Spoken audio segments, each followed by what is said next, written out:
皆様、こんにちは。本日は大変 Good お暑い afternoon. 中、国連訓練調査 Thank you very much for joining 広島県平和創造機構 panel 広島 discussion jointly hosted by UNITAR and the Hope Dialogue with World Leaders and Future Makers, the future of nuclear disarmament and non-proliferation towards a world without nuclear weapons. 私はユニタール広島事務所長の I am head of Hiroshima office of UNITAR. My name is Chisa Mikami. I'd like to welcome you all and express a deep thanks. Here we are at the Alien Peace Wing Hiroshima, for the eternal peace and hope and dream. We hope to fly into a bright future, toward the future, and to the sky we see wings flying into bright future. This is the design of the stadium roof. The concept of stadium is going beyond the generation and the national border so that people can get together and enjoy being together in this stadium in the center of the city together with participants from all over the world. We hope to pledge to the peace, where the pledge was renewed this morning with the peace declaration, and we gathered here in this symbolic place. The representative of Sanfrecce Hiroshima, thank you very much for giving us this wonderful opportunity to have this panel discussion here. We are going to start the panel discussion very soon. Today's event is distributed all over the world using the YouTube of UNITAR, both in English and Japanese. Organizers and the mass media might take the recording and the pictures during the program. And during the event, may we ask you to put your mobile phone into a silent mode. Now, we are going to introduce Executive Director of UNITAR, Mr. Nikhil Seth. Mr. Seth, please.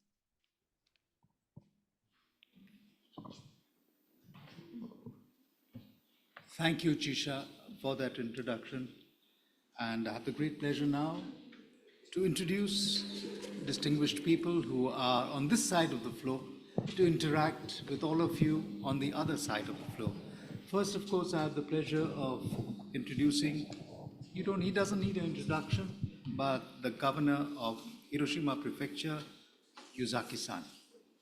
I have also great pleasure in introducing the ambassador of Jamaica to Japan, Ms. Shorna-Kay Richards. I have also a pleasure, she's also the chair of the UN Secretary General Advisory Board on Disarmament Matters. I have the pleasure of introducing the distinguished United Nations High Representative for Disarmament Affairs, Izumi-san. And finally, all of you, I welcome very warmly to these discussions today. I'm the head of the UN Institute for Training and Research. We are based and headquartered in Geneva, but we have offices, almost either offices or affiliated offices in more than 35 places around the world. So we have a big footprint, and our motto is change through education and learning. So I'm very happy to introduce this dialogue with world leaders and future makers. Future makers are you and some of the people who are sitting on this side of the floor, and to discuss the future of nuclear disarmament and non-proliferation.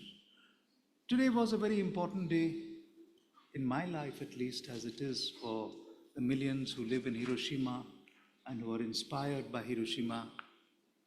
I've been coming to Hiroshima several times over the last 9 years, but today is the first time I'm here on the 6th of August, and I heard the wonderful speech, your wonderful speech, Governor, and the wonderful speeches that you made, Izumi-san, on behalf of the Secretary General, as well as the other eloquent speeches that were made, including by the highest levels of political leadership in Japan, by the Prime Minister, and by the Mayor. So it's an inspiring day, it's a moving day, and it's very important that the discussions we are having today are around this issue. Is my thing causing this disruption? Yes, sir. I'll leave it. Oh, you want me to pick that up?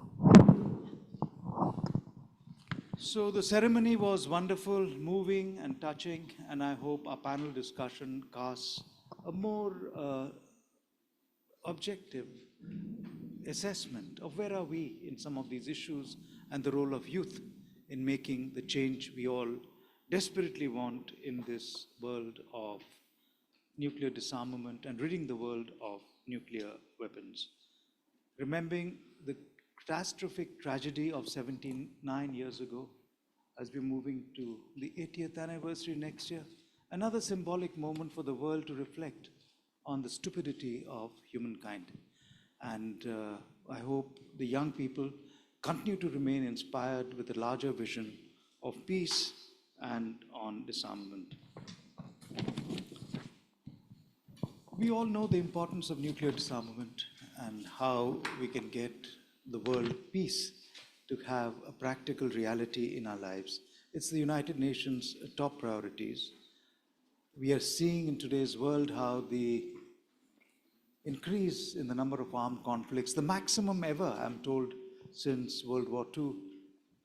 There's never been a time when so many lives are being lost in wars, in conflict, across borders, within countries, civil conflict and strife, and in large parts of the world, particularly in Latin America, by homicides, drugs, and crime.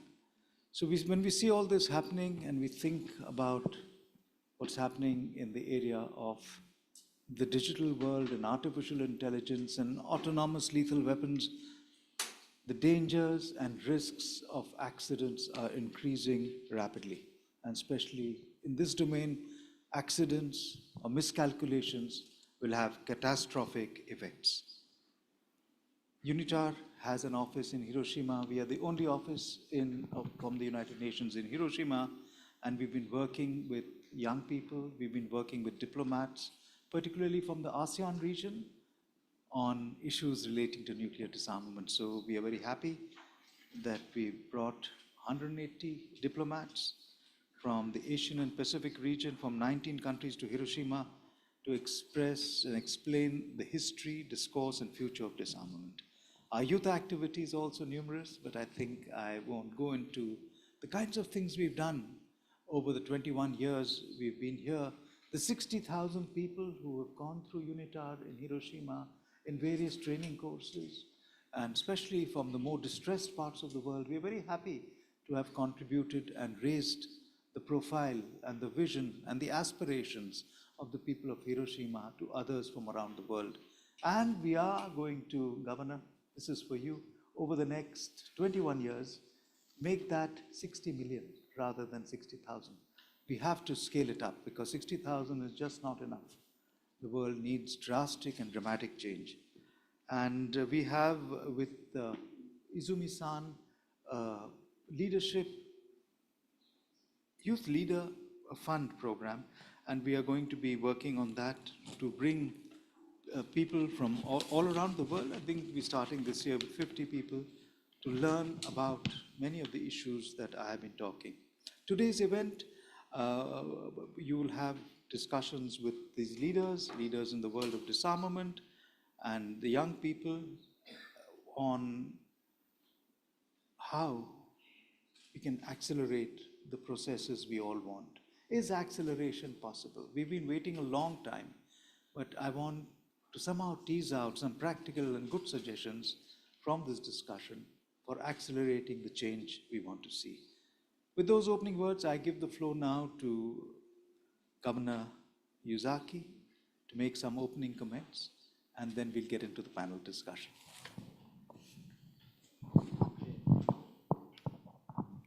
Nikhil さんどうもありがとうございました。Thank you very much, Mikkel-san. As just introduced, I'm Yuzaki, Governor of Hiroshima Prefecture. Well, thank you very much for joining us today in the heat of the summer for the dialogue with world leaders and future makers towards world without nuclear weapons. So it's a very long title, but anyway, thank you very much for joining us.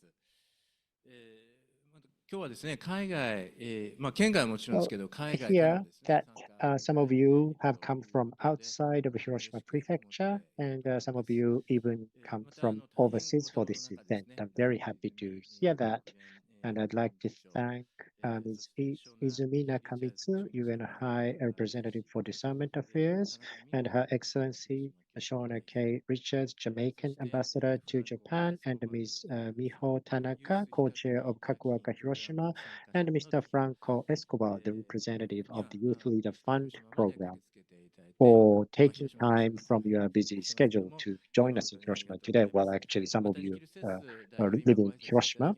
And as Mr. Mikkel said, he will be serving as the moderator. And also, I would like to thank the UNITAR for all the great efforts and the support in organizing this event.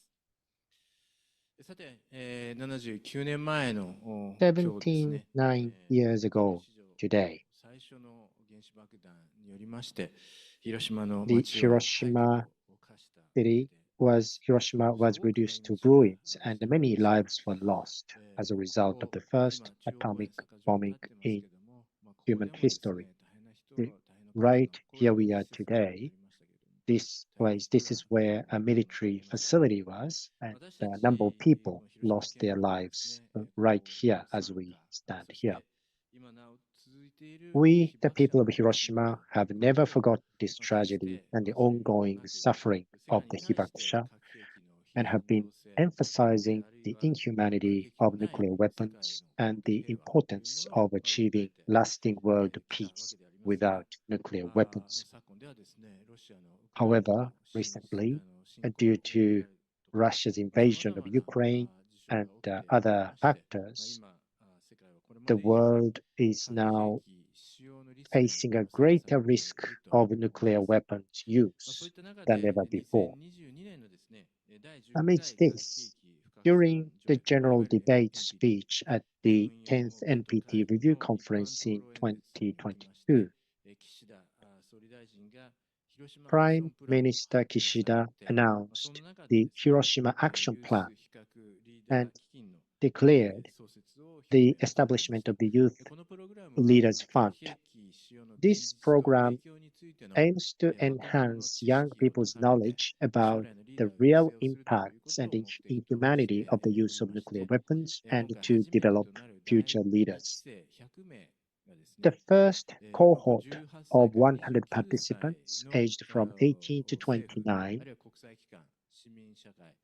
from 63 countries, including both nuclear and non-nuclear armed states, have diverse backgrounds in government, international organizations, civil society, and academia. So they come from 63 countries, both from nuclear armed states and non-armed states. 50 of them are joining us online today at this event. And they will also participate in a study tour in Hiroshima and Nagasaki, which will be held at the end of August. We have Mr. Franco Escobar, who will be speaking later in this session as their representative today.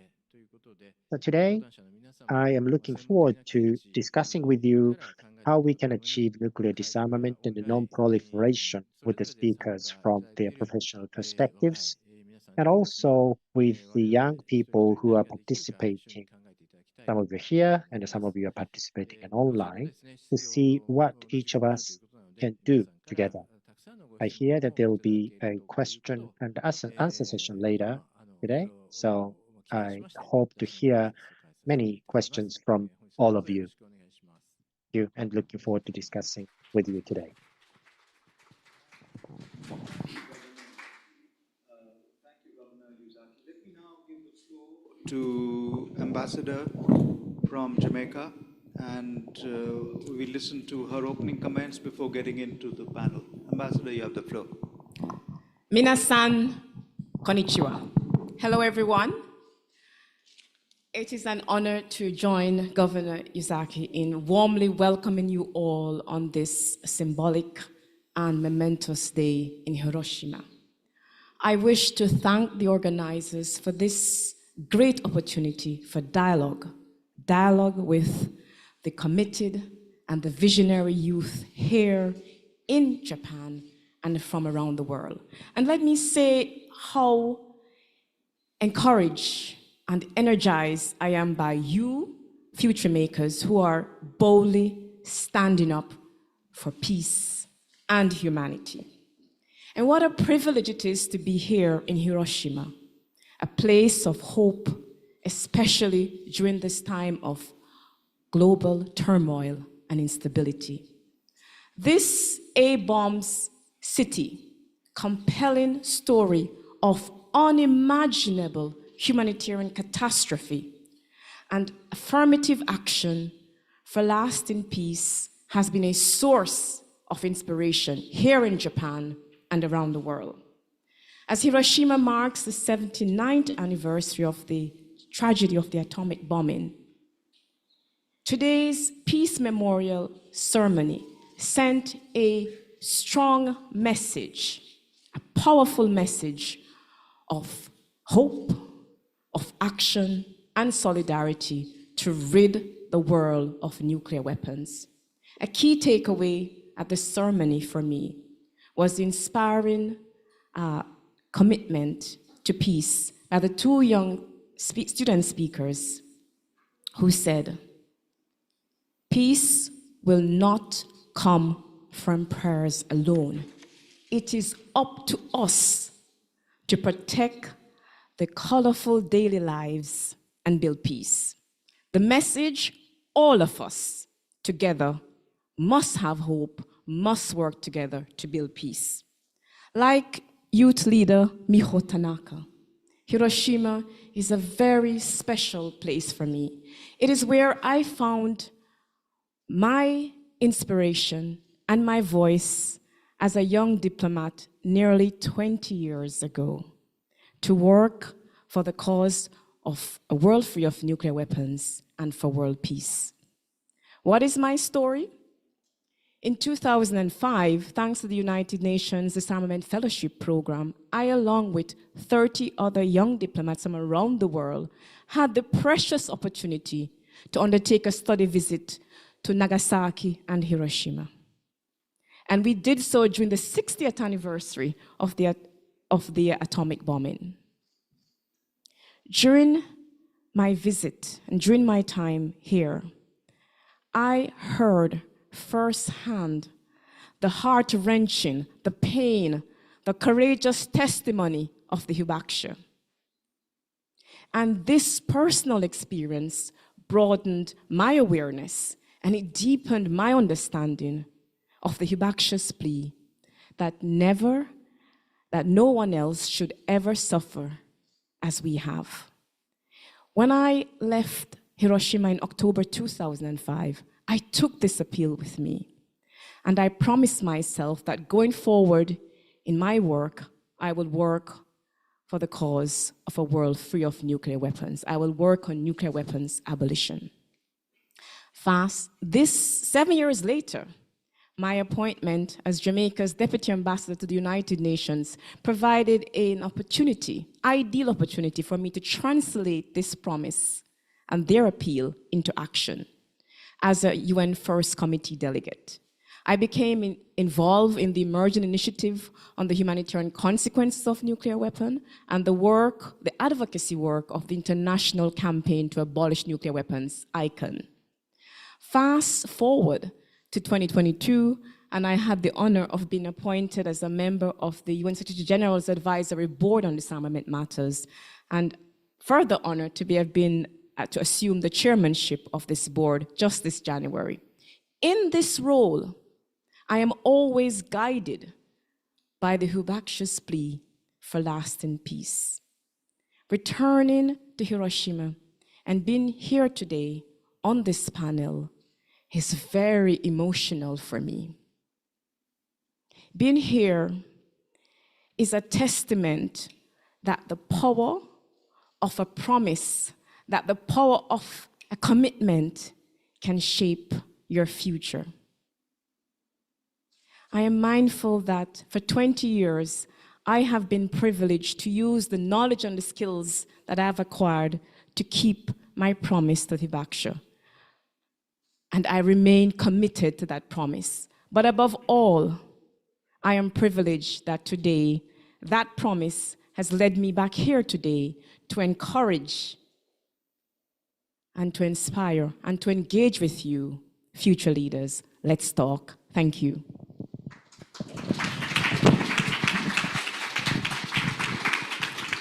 Thank you. Thank you, Ambassador Shorna-Kay, for your passion and the energy you will bring to the discussions today and what you're bringing to the whole issue of disarmament and non-proliferation.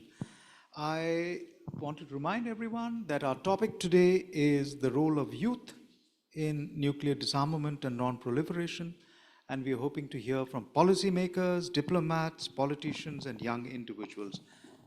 I've been asked to give a short introduction of all the panelists, which I will do, but many of you already know the panelists, so I will, the more famous ones, I'll keep the introductions short. So Governor Yuzaki has been governor since 2009, and he has, since the 75th anniversary of the Hiroshima A-bombing, launched the Hiroshima Initiative, a new proposal to strengthen efforts towards the realization of a peaceful world without nuclear weapons.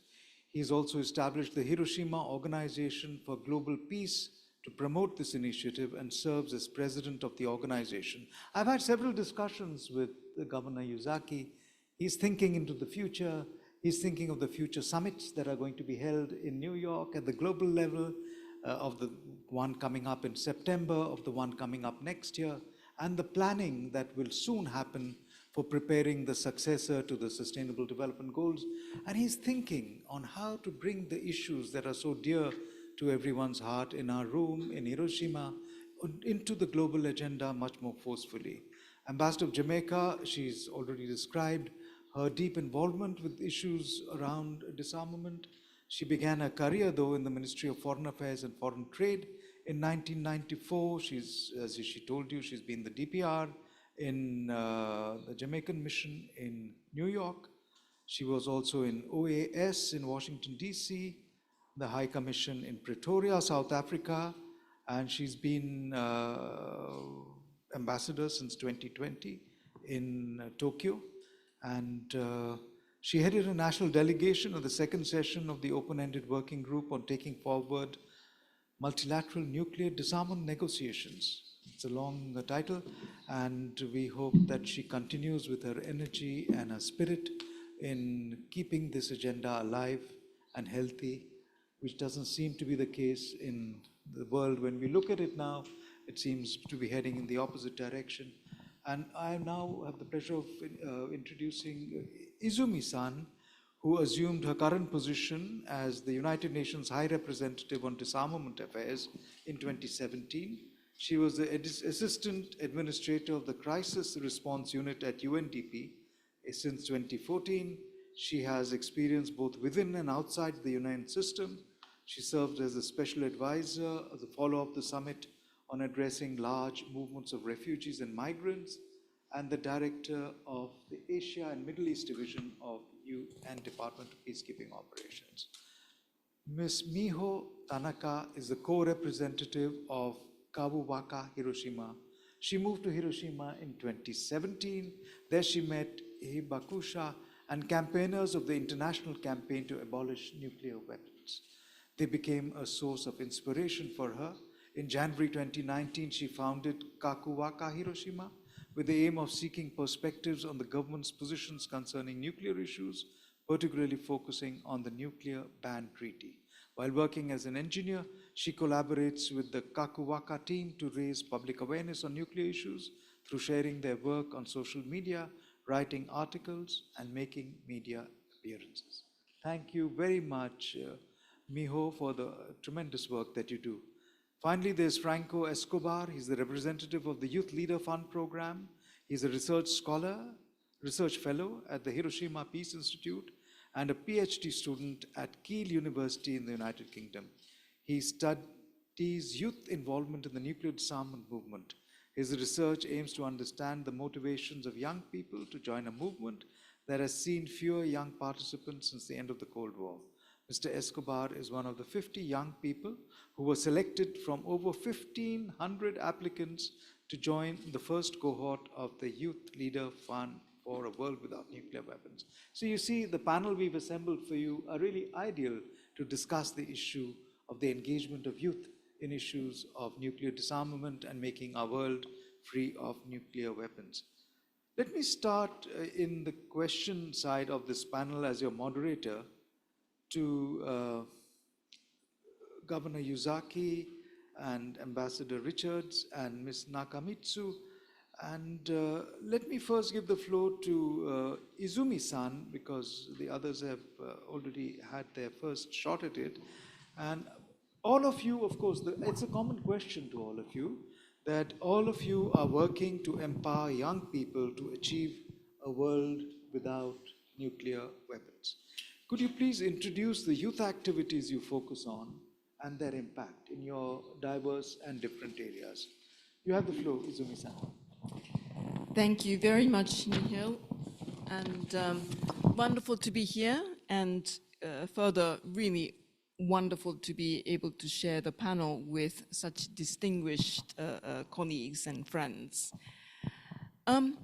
Well, before getting into the youth, I would say that nuclear disarmament remains a top priority for all the work related to disarmament at the United Nations. Just for your information, background information, the first resolution of the General Assembly that was adopted in 1946, not even a year, it was less than a year after the end of the World War II. You know, the vivid memory of the atomic bombings in Hiroshima and Nagasaki was still so much in people's mind. The first resolution of the GA General Assembly included issues related to nuclear disarmament. So it is actually part of a DNA of the United Nations. We are here, we were made to make sure that these horrific weapons will be eliminated, and that the world actually made a commitment to work towards that, and which, by the way, is still a shared goal of all the United Nations member states. Now, coming to the youth, we have prioritized youth activities at UN Office for Disarmament Affairs for the simple reason that nuclear disarmament actually is about making the world that you will be living in, young people will be living in, inheriting and also leading. It is about your security. And with large numbers of nuclear weapons, the world will be less secure. And that's why young people really need to be involved in the work related to nuclear disarmament. We are counting on you as the largest generation of young people in human history. What do we do? As I said, it is prioritized, and we have a number of activities, educational programs and campaigns, advocacy campaigns, under the general framework of, and of course this is a general hashtag, everything has to have a hashtag these days, it's hashtag Youth for Disarmament. That's the overall sort of framework within which we actually do all the youth-related work.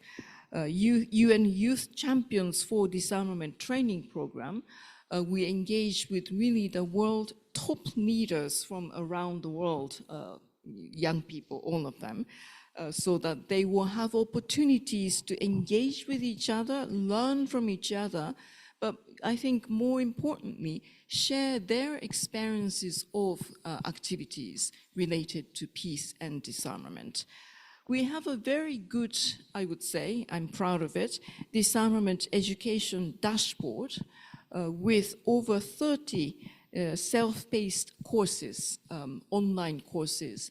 So young people can actually engage in their learning activities and obtain the knowledge and specialization related to various aspects of disarmament. Disarmament, by the way, is a very broad area. It's not just nuclear disarmament. It has the conventional weapons issues, small arms and light weapons.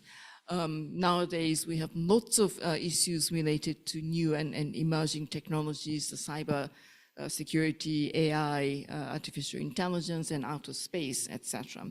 And you have all these modules for your self-learning, from introductory module to longer and more in-depth courses, and young people around the world are able to examine issues related to various aspects, including, and I would say very importantly, nuclear disarmament issues.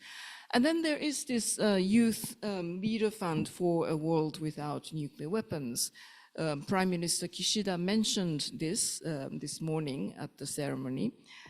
This was made possible because of generous contributions by the Japanese government. And we were so heartened to see so many applications from around the world. I think there were more than 130 countries young people applied to be involved in this program. And they have been actually selected, and they have been doing these online self-learning programs. And towards the end of August, 50 of them will be visiting Hiroshima and Nagasaki on their study visit. In terms of a campaign, there are also several different ones. The latest one is NONE, N-O-N-E campaign, which is Not One Nuclear Explosion campaign. And this is a new campaign as part of a hashtag Step Up for Disarmament Youth campaign, and encourages young people to participate in a walk or run in their local communities to complete the distance of 8.29 kilometers. And this number comes from 29th of August, being the International Day Against Nuclear Test. And we encourage young people to walk or run this distance to demonstrate their commitment not to allow any nuclear explosion whatsoever. We also have tailored courses fit for various different regions in Asia Pacific, for example, and also in Latin America and the Caribbean youth. So what it is that we have diverse courses fitted to your needs. It is up to you to take advantage of those various materials and activities and campaigns for you to engage, learn the skills and the knowledge, and you run with it. You run your own campaign, you run your own activities, and you will become thereby a leader for nuclear disarmament. Thank you. Thank you, Izumi-san.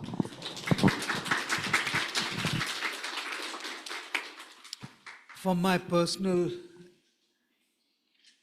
impact, which Nagasaki, Hiroshima, especially Hiroshima, has had on me, I feel that seeing is believing, and you might have as much coursework, as much content, but the ability of people to come here and go back in history, through the museum, through the Peace Park, through the people you meet, through the A-bomb trees, the kind of impact that has on the need to pursue peace is very, very profound. So yes, we are trying to do and replicating this, multiplying it, but there is no substitute for coming to Hiroshima and having this as a first-hand experience. So I hope that the young people who come here, they'll go back as determined to pursue peace as the people of Hiroshima. So that's great, Izumi-san, and I hope we can scale this up much more significantly in the years to come.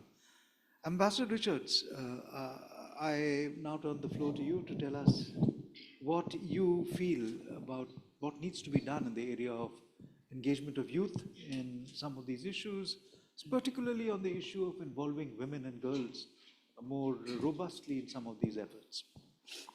Thank you very much. I am happy to share the youth activities that I've been involved with and the impact. After completing my assignment in New York in 2016, I became increasingly involved with disarmament and peace education and youth empowerment.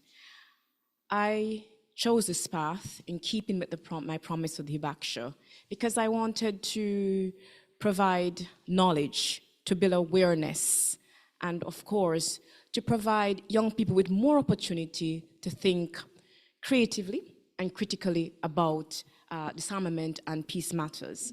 It has been a fulfilling journey for me thus far as I try to inspire and energize young people. And I do place a lot of emphasis on women and gender and disarmament. I'm a female in a largely male-dominated field. And so I want to encourage and help more young women to work in this field. I'm excited about the work that I've been doing on this side because this is my night job, I think I can call it.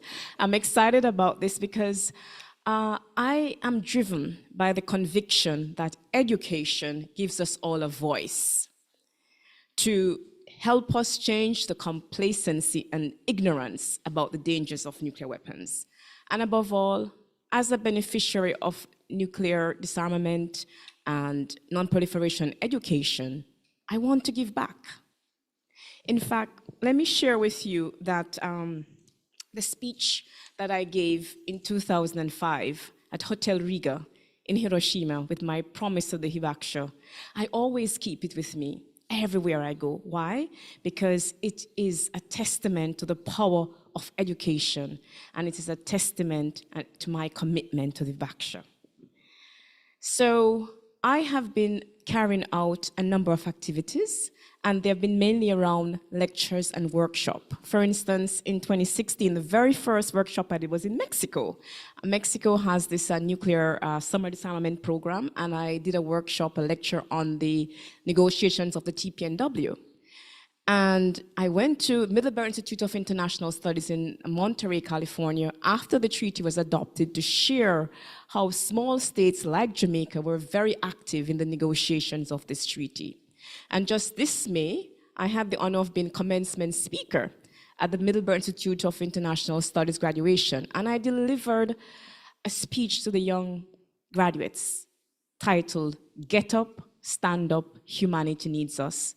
Very clear to encourage them, to inspire them that young people can take forward this agenda very successfully.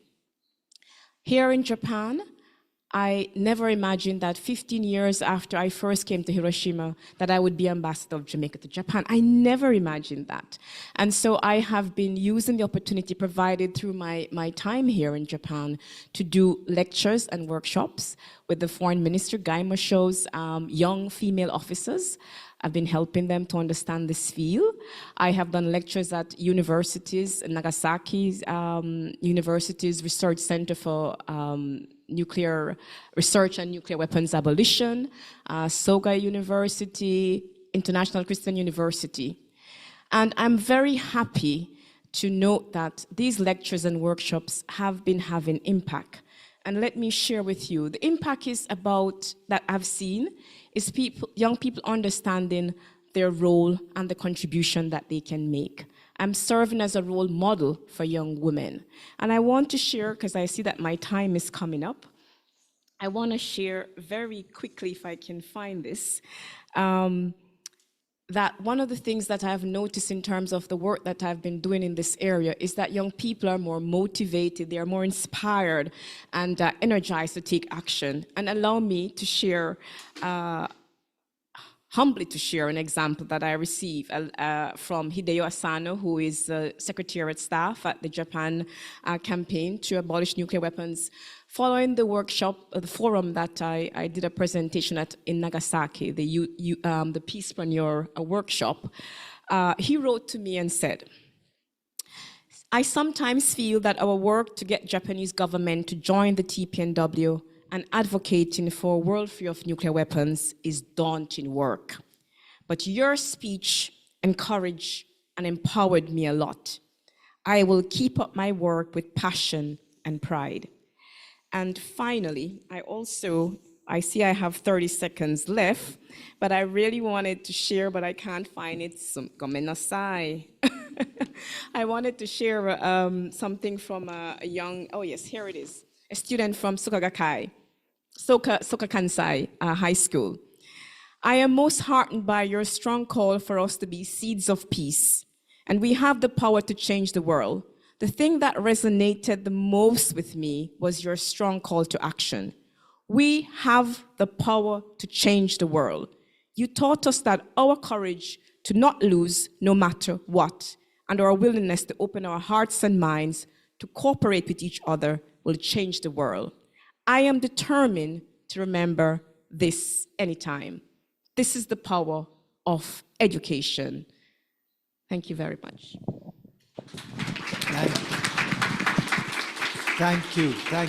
Thank you so much, Ambassador Richards. It's clear that young people need inspiration, they need role models, and I hope what you've done and the role modeling that you have projected and done so effectively will be part of the end result of our own training program with young people. I hope we can create hundreds of ambassadors like you who will create that sense of excitement and inspiration for people to emulate and bring this message to a larger footprint around the world. Let me turn to you, Governor, and ask you the same question, the question which relates to, you've done so much already in the area of engaging youth. You are planning for the future of how you're going to engage youth in greater numbers. But tell us more about your insights and what you'd like to share on this task of making young brand ambassadors for our cause. Thank you so much.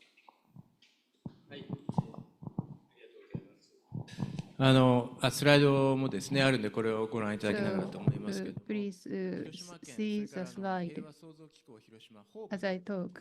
Hiroshima Prefecture and Hope Hiroshima Organization for Global Peace recognize that the realization of a peaceful world without nuclear weapons is the mission of Hiroshima, and in accordance with the Hiroshima for Global Peace plan, we aim to realize a mission by comprehensively promoting efforts for nuclear abolition, reconstruction, and peace building. In our efforts, we believe it is important to convey the reality of the atomic bombing to the next generation, to provide them with opportunity to learn about security and to develop human resources who can make concrete contribution to the world. 次お願いします。次在のですね、国際平和貢献人材を育成するために、高校生を対象に核軍縮や the high school students propose the Future Leaders Program for Global Peace in Hiroshima so that they can contribute to the international peace, and this slide again shows you the same program. For students, high school students in Hiroshima and so from abroad, we have opportunity to discuss international peace and deliver message of peace in Hiroshima Junior International Forum. For projects targeting university students, graduate students, and young practitioners, in April 2019, we concluded a collaboration agreement with ICANN, and we aim to foster global leaders who will make a concrete contribution to nuclear abolitions and international peace building in the fields of diplomacy, the UN, international NG, under a program called Hiroshima ICANN Academy.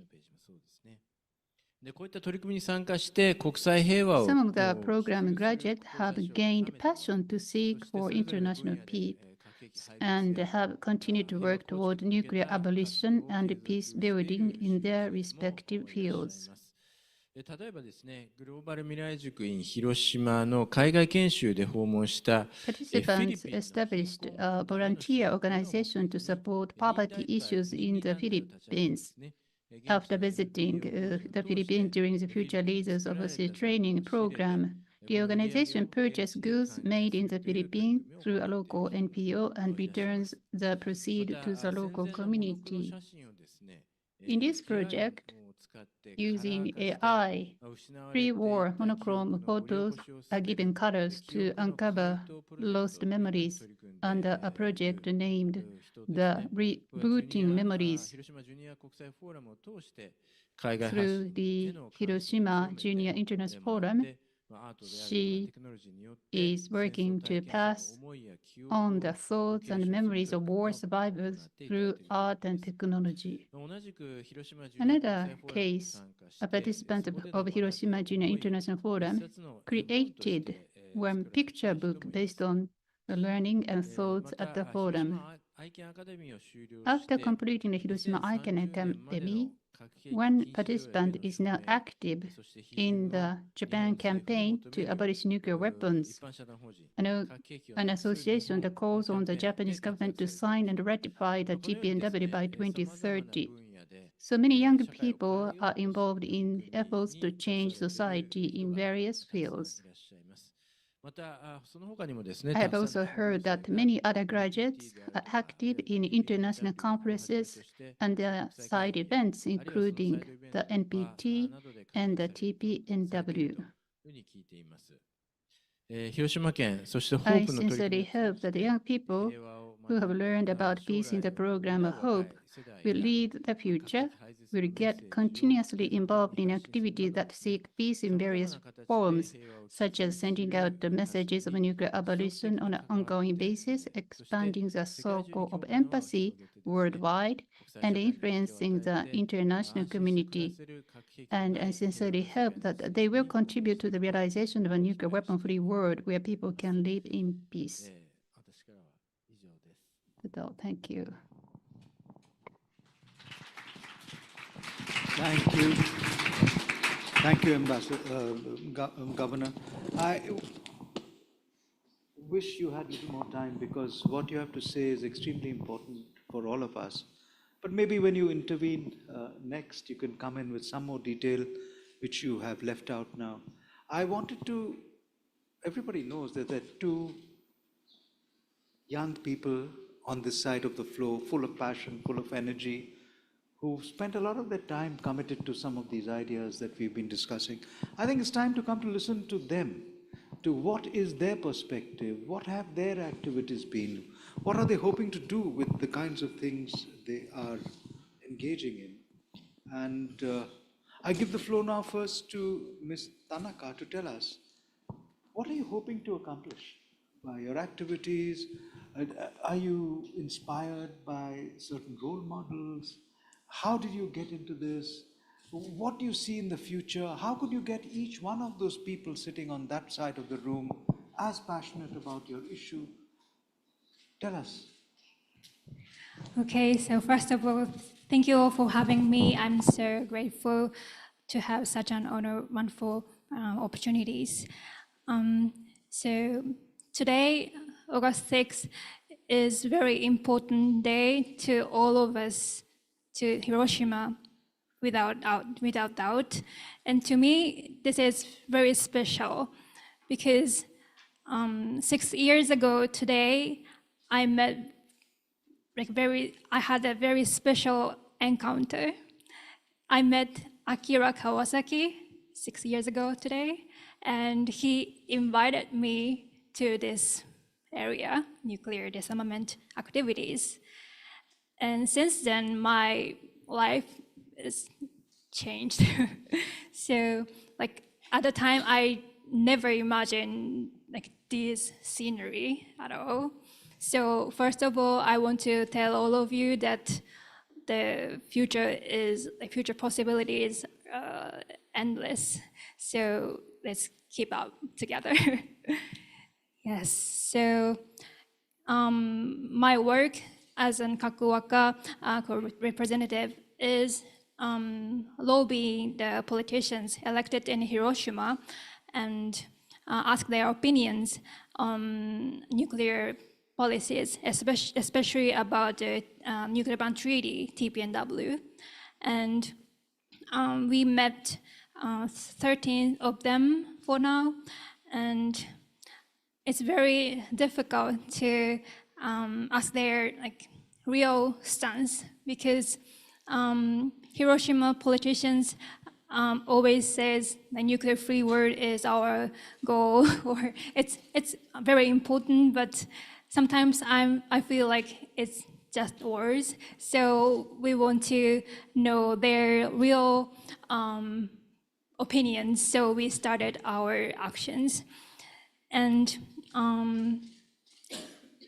looking back these 6 years, we had very difficult times because we asked some politicians, and some of them didn't answer our meeting requests. So today I want to ask all of them, if we work as an youth, as long as what they imagine, they encourage our youth engagement. But if we ask about the very concrete issues, like why Japan doesn't join the TPNW, or we want to proceed with TPNW, not NPT, or something like that, they're very toned down. So it's my issues. So yeah, so I want to ask all of you, what would you suggest on how to make our activities successful? Yeah. Thank you, Miho. And let me turn to you, USG for the Disarmament Affairs, and ask you, what should they be doing differently to make their activities more successful?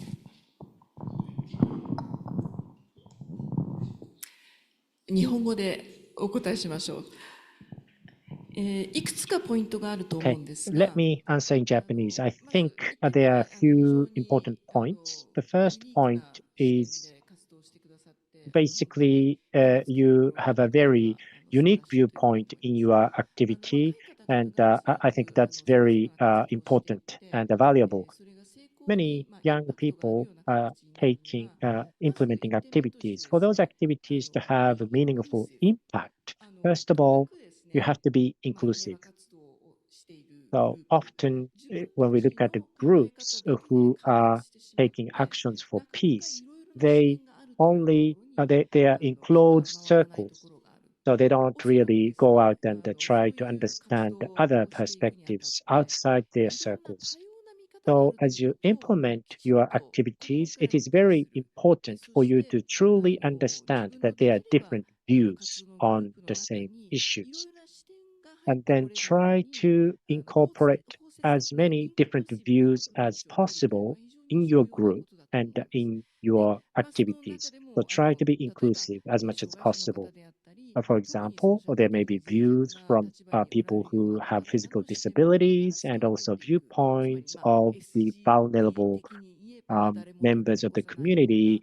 So no one to be left behind, as it's said in SDGs. So taking up and trying to try to be inclusive about different perspectives of different views. It's really important, because if you only look at your own opinion only and you think you're right, you often do not understand why your activity will not succeed, and things are not always successful. For example, well, there's dichotomy between not just disarmament or armament. It's not just one or the other. You try to have a dialogue with people who have totally different views from yours.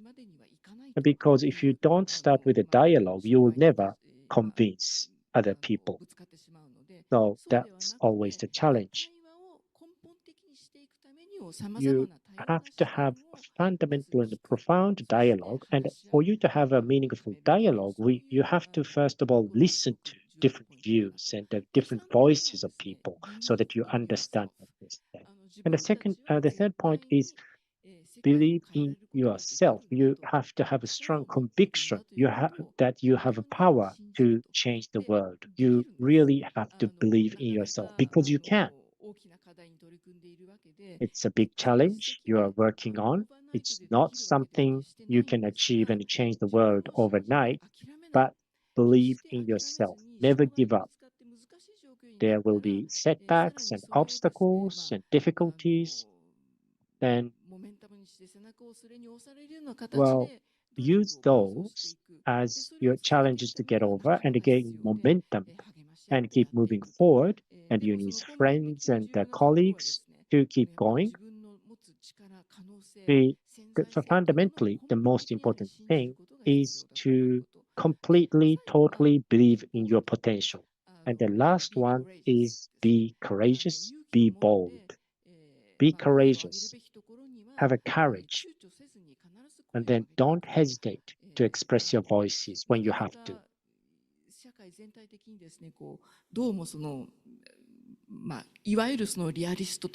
So there will be people who are called realists, and sometimes their voices are stronger. And when you talk about peace and disarmament, it may look like a difficult challenge to push those agenda forward. But you have to express your voices. You speak your mind.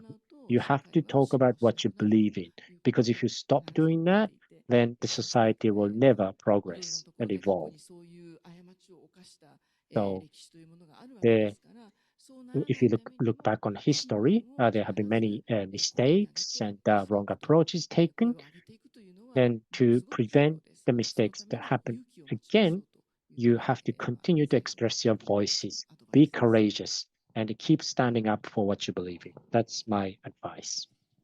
Thank you, Izumi-san. I can't but agree with you fully on the 2 points you're making.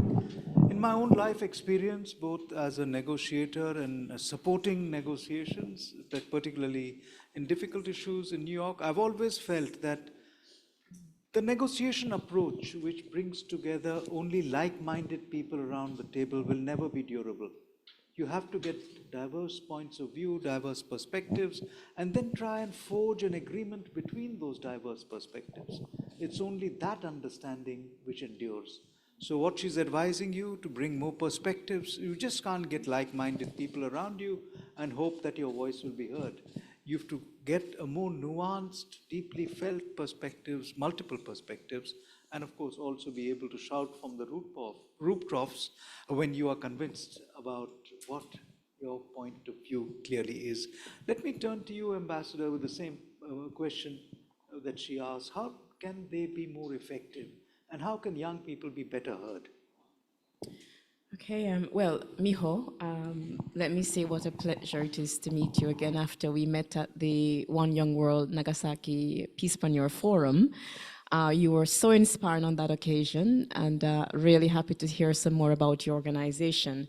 As I mentioned earlier, I focus on promoting women in disarmament, and so I'm so delighted to see you, a young woman, leading an organization. And this is important for women's empowerment here in Japan, I must emphasize. You know, in my region, in the Global South, women have been at the forefront of changing the security narrative and demanding a more equal, a more peaceful, and a nuclear weapons-free world. So I'm happy to see that you're doing this here in Japan. And I also note that your organization is celebrating its 5th anniversary. So congratulations to you and the team members for the work that you've been doing. I think you're brave, I think you're courageous, I think you are innovative in engaging Japanese politicians on nuclear issues, and in particular on the TPNW. And here I must commend all the future makers here and online for the outstanding work that you have been doing.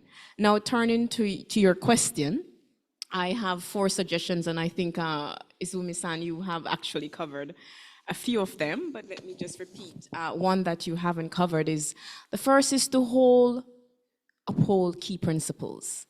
And the key principle that I recommend that you emphasize is the humanitarian arguments and the hibakusha's perspectives and experiences, because that is the center of your cause. And upholding these principles should be non-political. It should be really about preserving humanity, protecting our planet, and of course, protecting future generations.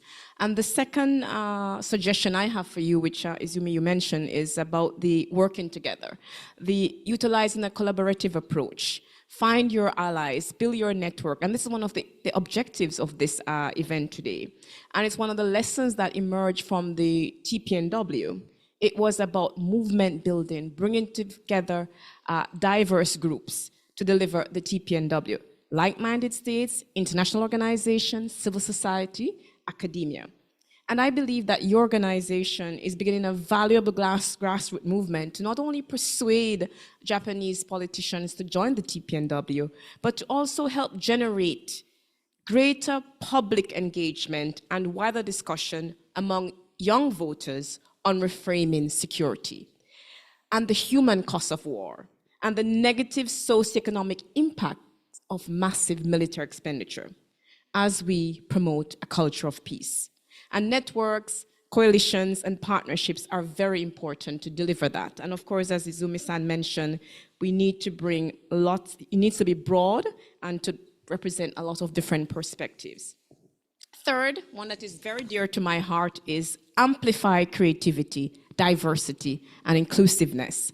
And as you seek to really attract young voters to take part in politics, to use their agency, to exercise their right to vote, it is important to demonstrate how nuclear disarmament connects their daily lives. And this is the intersectional approach.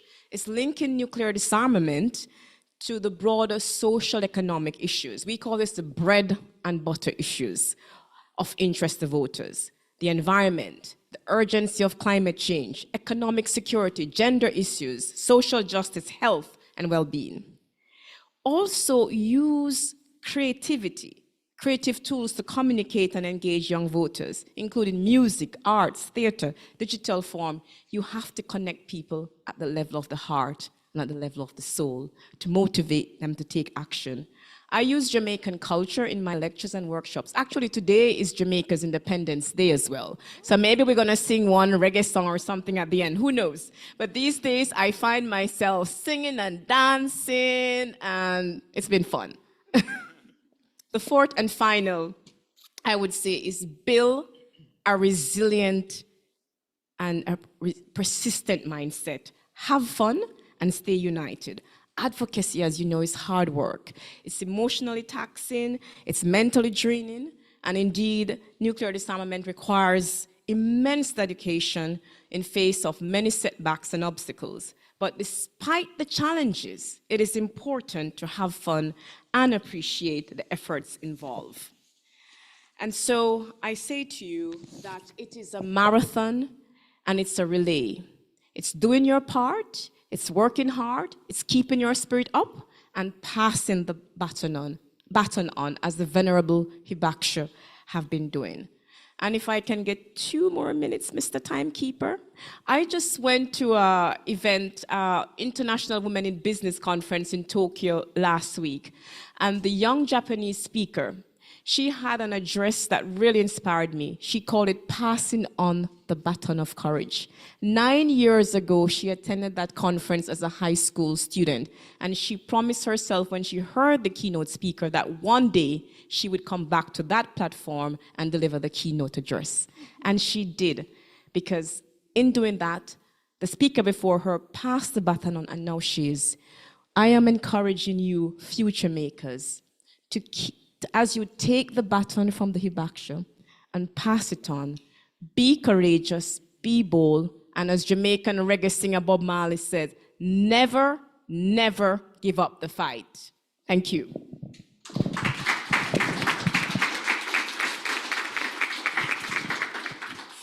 Thank you so much. It's your turn now. We pass the baton on to you, Franco Escobar, and we want to hear about your activities, your motivation, how you got into this, and what are the questions you have for the leaders in this field. Yeah, thank you very much for having me today.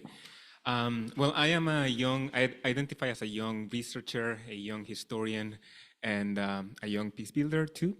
And maybe I can start by contextualizing the question I have based on the research I'm doing here in Japan right now at the Hiroshima Peace Institute. And I'll start by saying that from my perspective, 79 years is a very short period of time in the long history of humanity, right? So Homo sapiens has been on planet Earth for 300,000 years. The average mammalian species lives about 1 million years. So if we expect to live a average mammalian species lifespan, we have 700,000 years of history yet to write, right? So young people like me today are still among the first few generations who will deal with the nuclear issues that we have created. And so I'm currently in Japan doing interviews with young people of all ages, from those who cannot vote yet or open a bank account, to those who have a full-time job and are still working for a world without nuclear weapons. And maybe I can give a few examples to contextualize what happened in the past 79 years from my perspective. So 3 years after the atomic bombing of Hiroshima and Nagasaki, the Universal Declaration of Human Rights was issued, and today people like me enjoy a variety of basic rights that some of us sometimes take for granted and others do not always fully enjoy around the world. And since 1945, some countries have been created, nations have been born, but others have dissolved, and this has affected not only the ways in which governments interact with each other, but also the identities that we hold as individuals via our passports and the historical narratives that we either receive in our education or that we developed and used to make sense of the world. And if we fast forward to the 1990s when the Cold War ended, it seems like we were entering the 21st century as a more peaceful world, and a lot of people began to think that a nuclear war was something very unlikely, that it was not going to happen, and therefore the mass movement that existed around the world experienced a graying effect, meaning fewer and fewer young people have joined anti-nuclear organizations in the past 3 decades. And this is partly due to the emergence of other issues such as climate change, AI, and but also partly due to socioeconomic precarity that sometimes young people have more immediate issues such as finding housing and jobs and just having an education without too much credit or debt. And this is what I'm trying to understand, right, with my research, which is I'm trying to document the experiences of young people to see how we can preserve the memory of Hibakusha and the relevance of 1945 for young people who are inheriting a very complex world, and that they also have their own priorities and their own concerns that are their own understanding of peace, what peace means for them in this modern context. To me, it is very clear that people of all ages today should be focusing, and all backgrounds, on the nuclear challenges that we have, whether it's short-term, such as avoiding the employment of nuclear weapons in wars that are happening right now or conflicts, or the long-term issues such as avoiding the weaponization of nuclear waste, perhaps produced for military or in commercial purposes. And anyway, so I have just 10 seconds left. So I would like to maybe speak on behalf of the 50 young persons that are coming to Japan at the end of this month, who are very active and yet might experience challenges in their own work for a world without nuclear weapons. So the 2 questions I had for you are, 1, could you please give us an example where youth activism has concretely affected nuclear policies, is one of my questions. And the second question is, maybe in your opinion, you can give us what are the main priorities where young people should invest their efforts today to build this world without nuclear weapons? Thank you.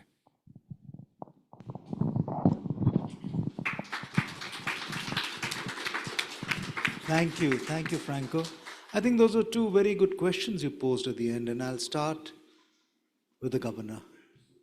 Governor, can you give a first response to those difficult questions? そうですね。いや、若者の力によってその The power of the youth 関連の and 政策が変わったっていうのは any changes the policy of the nuclear related issue. I think ICAN is a good も example. ちろん元々のその ICAN のスタートというのは ICAN was initiated in Australia when doctor それを引き取っていったベアトリス Beatrice Finn, Ms. Finn, former Secretary General of, and those around her worked very hard. They were very young, in 30s. Kawasaki-san in Japan is of more senior generation. それから核兵器では必ずしもないですけれども Not in the field of nuclear weapons, but when we look at the climate change issue, you can see that the young people are quite effective in influencing policies all around the world. Red is well known, and she's not the only person. There are so many the young people who joined their protest activities on Fridays. That did make a change. So you have to believe in yourself, believe in your cause, and you have to make a commitment. How much commitment you can make is quite important. And this applies not only to young people, but the people in all generations. In our respective position, there should be a thing that we have to search for in order to change a society, in order to transform the way the society functions. In our respective field, we have to believe in what you value. And as two speakers mentioned, we have to be courageous and we have to keep on working, never give up. And this is something quite important both for the young people and people in all generations. Issue of the nuclear weapons requires more engagement. We need to have more people who are going to take actions in the field of nuclear weapons in comparison to other the global issues like pandemic. あれですよね。あれかなんだっけ。マイクロソフトの Microsoft, Bill Gates, Mr. Bill Gates made the huge organization invested huge amount of money to make the program ongoing, but we have not seen an example like this in the field of nuclear weapons. And the solidarity among the youth is not as strong as the solidarity we see in the climate change. This does not mean we cannot do it. I believe that we can do it, and let us work together. Let us join our efforts until we actually see it happens. Izumi-san, can I pass the baton to you with the same two questions? Yeah, I mean, the first one, the example, I would also give the same example of ICAN. One of the reasons why nuclear prohibition treaty was made possible was because of this global campaign led by young people. And I would add also many young women involved in that movement. So definitely, and that. And then also, I think I can change the nature of anti-nuclear weapons movement, I think. I mean, I was born many years ago, so I do remember during the Cold War. And in many senses, anti-nuclear movement during the Cold War was very much ideology-driven. And I think with ICAN, with the young people, the sort of nature of the movement itself has changed. In my view, that is a positive change.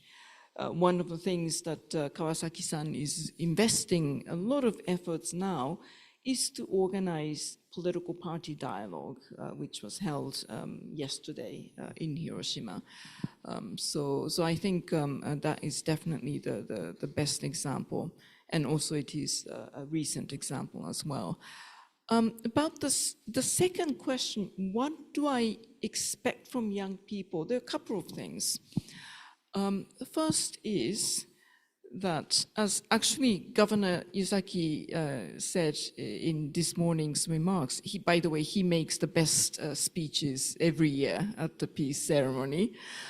He mentioned that we need to really invest resources and capacities on disarmament area. And as he rightly pointed out, there are billions of dollars invested in modernization of weapons. Nuclear weapons modernization programs, very expensive. So much resources, including expertise, are actually spent there. We need to do the same for creating expertise for arms control and disarmament and elimination of nuclear weapons, with also security also being guaranteed in that circumstances. So what I'm saying, I guess, is that young people really need to study and find new ways of security without dependence on nuclear weapons. And that requires a lot of expertise. Sometimes I even say to young experts, students, if you want nuclear disarmament, you have to also study nuclear deterrence theories. I think that with the world, security environment changed so much with, multipolarities, nuclear order, etc. I think we need to rethink security paradigm, security framework, really fundamentally, and that requires young expertise and young people actually spending intellectual resources and power into that. And together with it, we also need creativities. Much has changed in terms of technology. Now there is, the world that we're living in, every aspect of our lives will be so different with the introduction of artificial intelligence. The way in which the wars will be fought in the future will be so different from today. And we are already beginning to see that in Ukraine or in Gaza. The military forces are applying force, using force in a different way from conventional methods.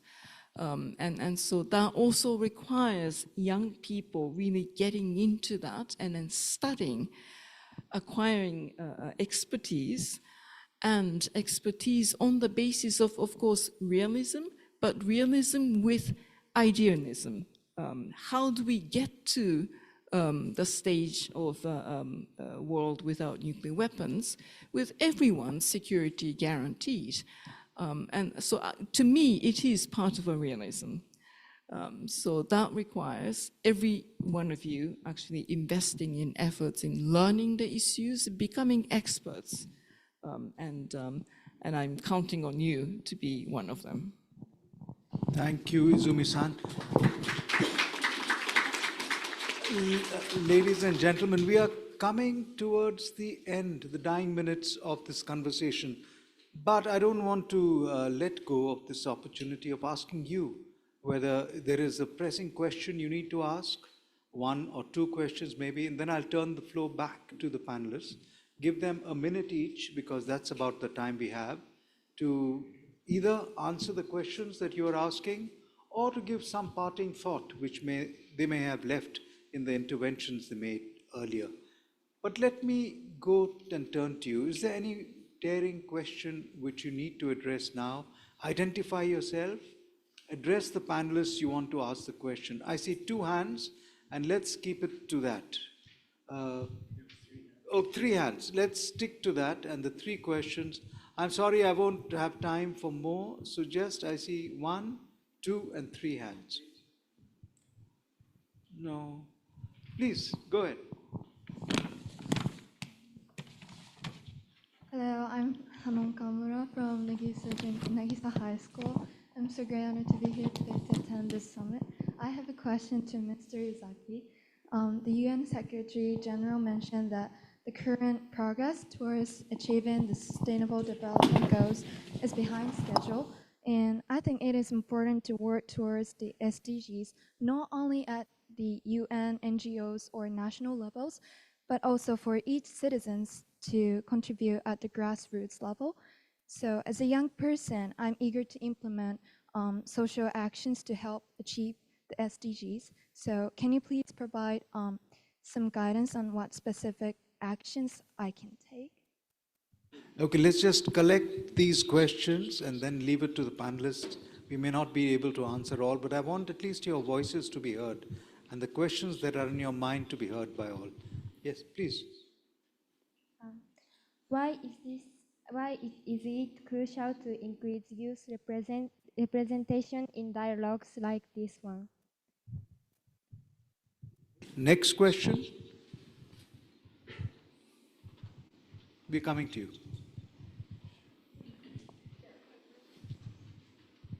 Hello, my name is Hai, and thank you all for the really great panelists. And I just want to have a question, is that I think it's kind of saddening that every time we have to be here to have listen to these kind of conversation, because we were all born into a world where nuclear power and a lot of weapons is a thing that exists that we have to solve. I think and in a lot of ways, we always come back to these kind of conversation and discourse about state survival and national security, and these things always triumph our attempt to actually kind of manifest our dream of non-proliferation and truly disarmament. So how would you advise young people like us to continue to navigate this kind of political setback and just political complexity moving forward when we actually put our efforts into these kind of humanitarian attempt? Yes, is there anyone else? There's one hand on this side, and I think we'll end there. I'm sorry, I may not be able to take your question now because time is very tight. Yes? So I'm Himnich. My question is, how do we as the youth work towards the objective of nuclear disarmament when international organizations aren't empowered by the nuclear powerhouses such as the US, Russia, China, etc.? And in fact, these treaties for nuclear disarmament are not only unratified by these powers, but adversely affect the second and the third world and create an immense power imbalance. When we discuss nuclear disarmament in an intersectional context between humanitarian, political, economic contexts, how can we as the youth objectively advocate for these treaties on nuclear disarmament? One last question. I saw you wanting to ask a question. The gentleman here with the blue shirt. Thank you very much for opening this house for us youth generations. And I have a question to Ms. Nakamitsu. And I believe you have provided tremendous support to ratify the TPNW. What were the most significant challenges you faced during the process? Thank you. Okay, now for the responses, let me turn first to the governor, and he can choose to answer one or any or all of them. Yes. Well, let me answer the question which was specifically pointed to me. Well, how what would you do to meet the SDG goals? And well, there are so many things that you can do. Like having the ocean goal is like what we're doing at the prefecture is to reduce the emission of plastics to the sea to 0 by 2050. And to do that, we're trying to recycle and reduce, recycle the plastic and reduce the use of plastic, and also develop a new kind of material that will dissolve in the sea, so that they will not stay for a long time.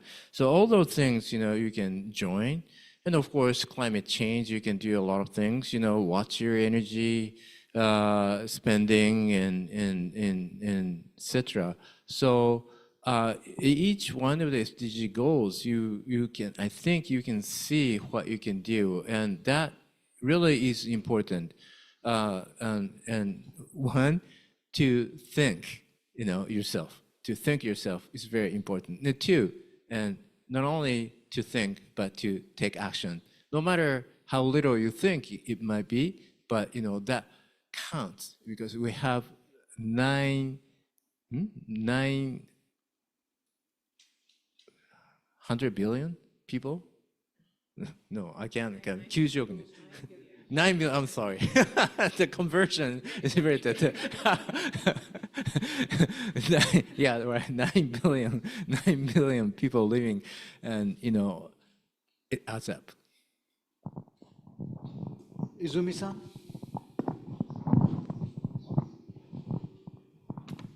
Okay, I mean, first I will answer the question related to TPNW.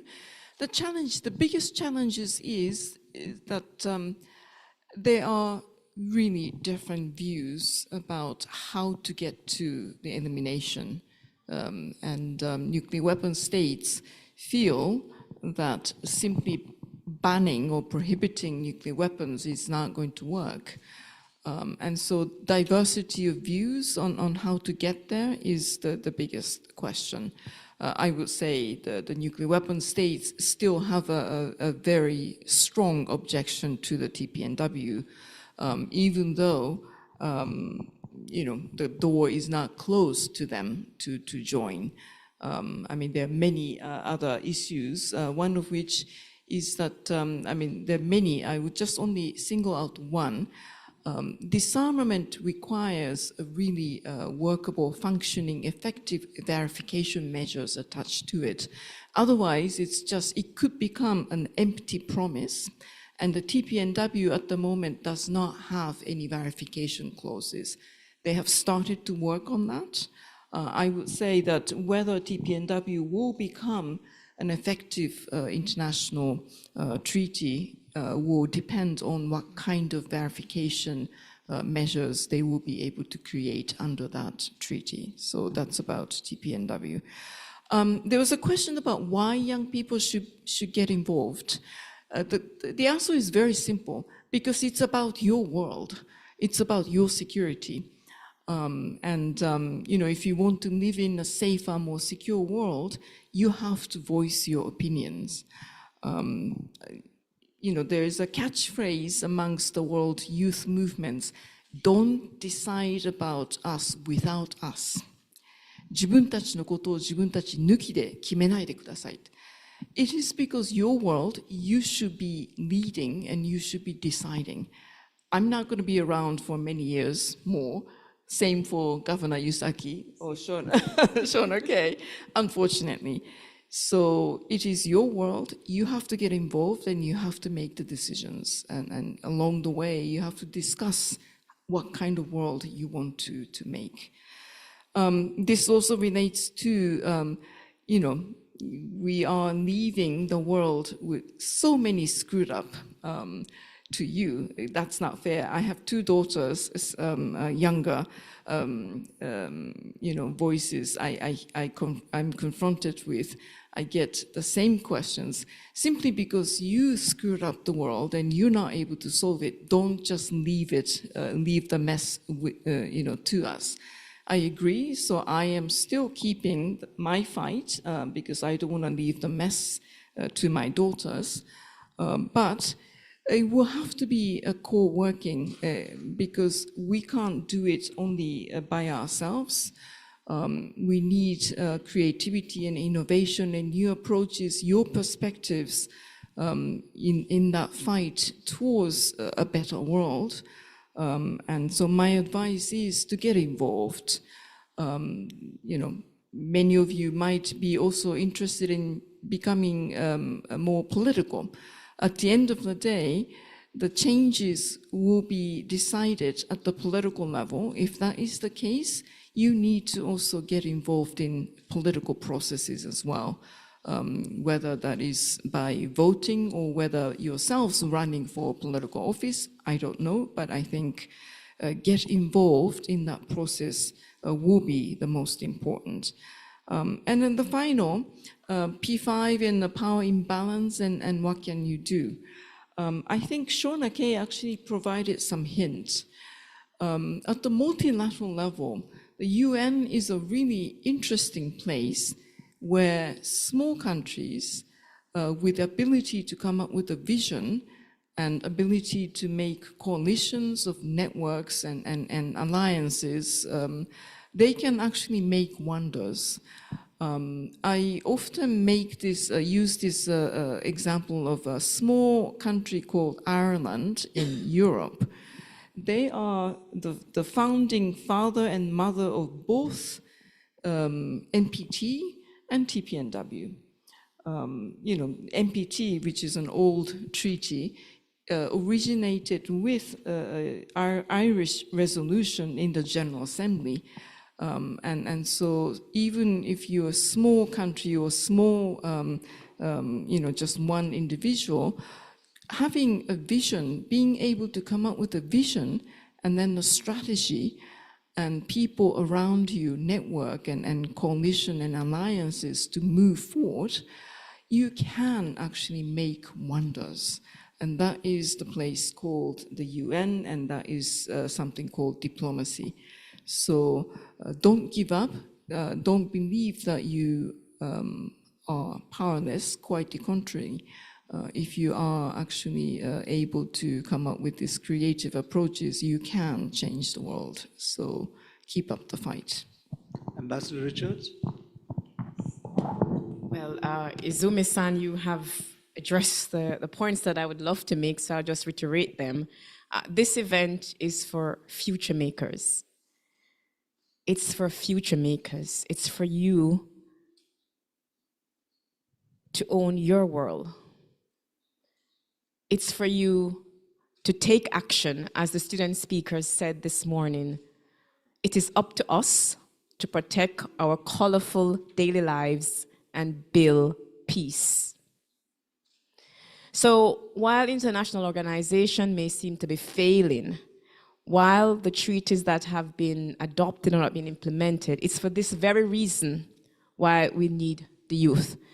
Secretary General Antonio Guterres said in the Youth Forum in May that every generation is responsible or serves as a caretaker for this world.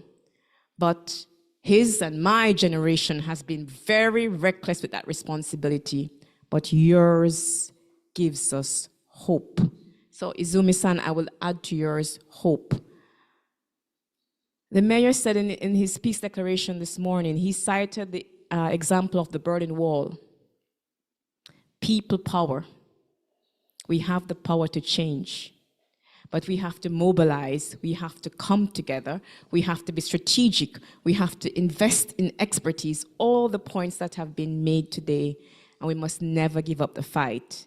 But hope is a decision, and today I actually wore this color, as I told Governor Yuzaki, because it represents hope.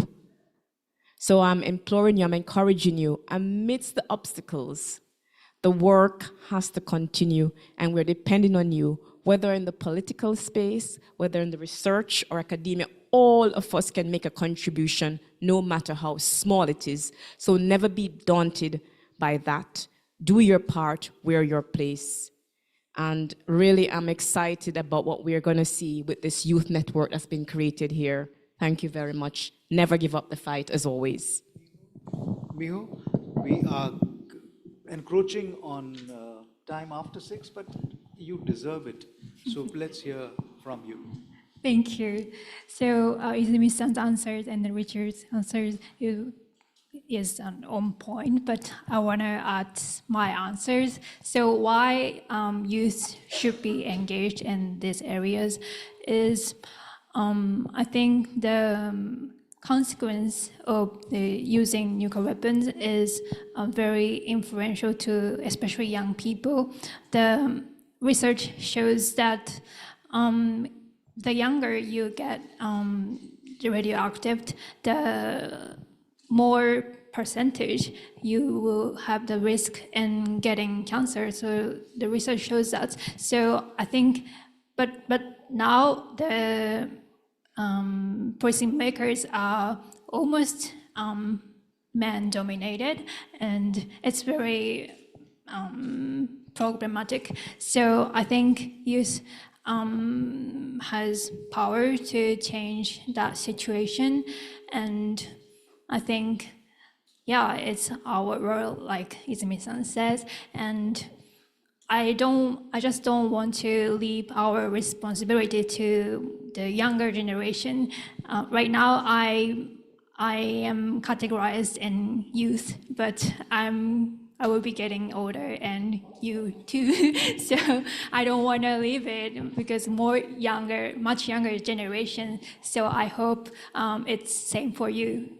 Yeah, thank you. Franco? Yeah, so maybe I can just add a couple of things at the end.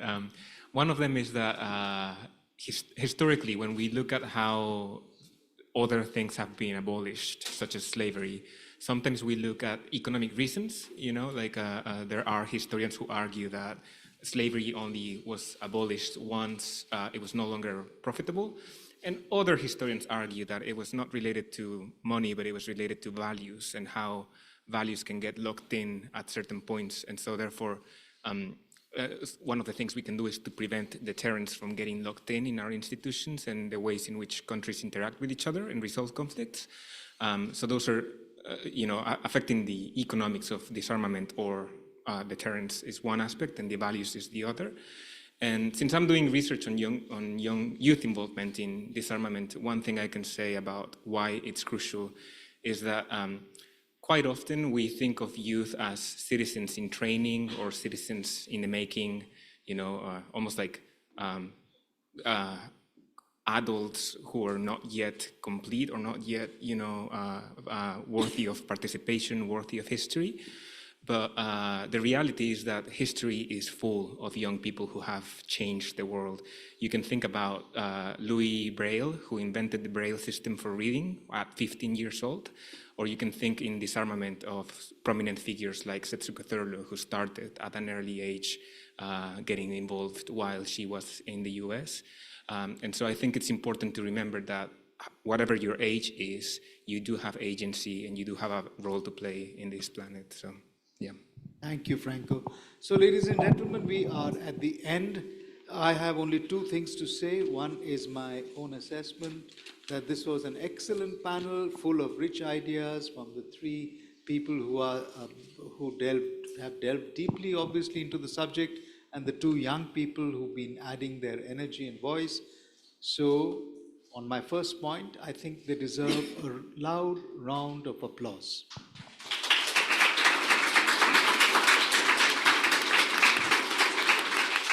My second point is only a point of information and to thank the interpreters. They've been doing an excellent job. And you may not be aware, but we're getting our interpretation services from Osaka. So this is a remote interpretation, and they've done a tremendous job. So congratulations and thank you, Osaka, to our interpreters in Osaka. And with that, we bring an end to this wonderful evening and on a very special day.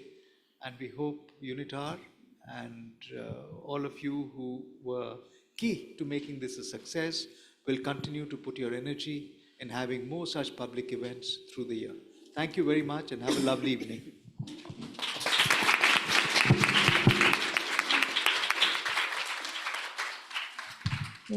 皆様、時間を過ぎてしまいましたが、1 Thank 時 you 間 very 半以上 much for staying with us for more than 90 minutes.